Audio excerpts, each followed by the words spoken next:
Grégoire Delacour. Bonjour, vous allez bien? Oui, et vous? Mais très bien. Alors, Morges et vous, je ne peux pas mieux rêver, vous voyez. Alors, nous sommes à Morges au festival le livre sur les quais. Un magnifique festival dans un cadre magnifique. Une carte postale. Alors, nous allons parler aujourd'hui de votre dernier ouvrage qui est La liste de mes envies 2.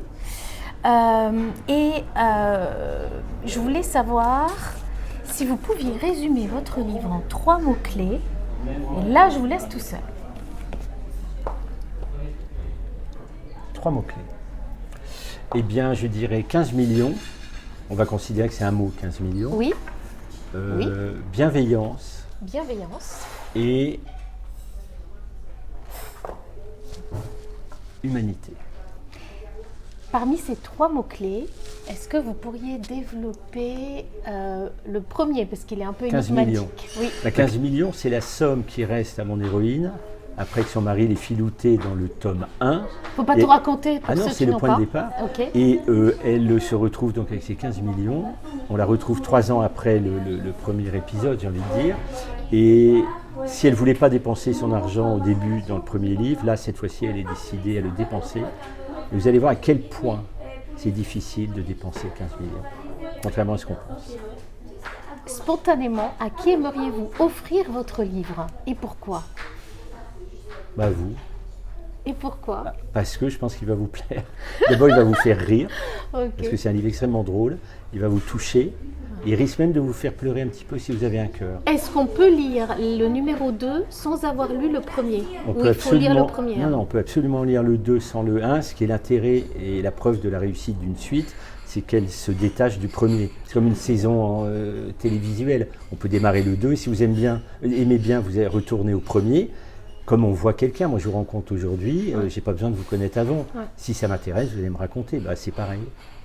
Si vous étiez un livre, lequel serait-il? Je ne veux pas paraître prétentieux, mais j'aime bien la Bible. D'abord, c'est très gros, c'est très long à lire, et il y a toutes les histoires du monde dedans, toutes les fables, toutes les violences. C'est un thriller, c'est un truc d'amour, c'est un truc de miracle, c'est un truc de science-fiction. Il y a tous les livres dedans. Je ne parle pas de foi, qu'on y croit ou pas, la question n'est pas là, mais c'est un livre d'aventure exceptionnel. C'est votre livre de chevet? Non, il a été quand j'étais plus jeune, mais ça va, j'ai lu, c'est bon. On lit une fois, on n'oublie pas, quoi. Mais c'est un livre assez incroyable, si on le regarde comme un roman. C'est dément. Si vous étiez une citation? Aimez-vous les uns les autres. On en revient, qui est assez beau, quoi. Et si vous deviez dépenser votre argent, vous le dépenseriez si vous gagnez le loto? D'abord, il faudrait que je joue. Oui. C'est difficile comme question. S'il y avait un vœu à faire, un vœu. Un vrai vœu comme ça? Alors c'est encore une fois un peu bébête, mais j'ai vraiment envie de ça, c'est qu'on trouve des trucs contre le cancer. Ouais. C'est un truc qui me détruit. J'ai encore eu une amie, 58 ans, qui est morte. C'est un truc qui m'énerve, qu'on ne mobilise pas plus sur cette... Même si on a fait des progrès. Oui, on fait des progrès, mais on va avancer avec l'ARN et tout, mais c'est vraiment un truc qui est important parce que ça fout en l'air trop de gens, trop de vies, trop de femmes trop jeunes. Le problème, je pense, c'est qu'il y aura toujours une autre maladie. Oui, mais regardez ce qu'on a réussi contre le sida, contre le Covid. On a fait des trucs incroyables en 10-15 ans. Cancer, on rame. Mais j'aimerais bien, vous parlez d'un vœu. Un vœu, c'est quelque chose qui ne va pas se réaliser, mais qui donne une direction. Et ça, j'aimerais bien parce que il y a trop de chagrin, quoi. Si votre livre avait un pouvoir magique, lequel serait-il? De rendre les gens généreux.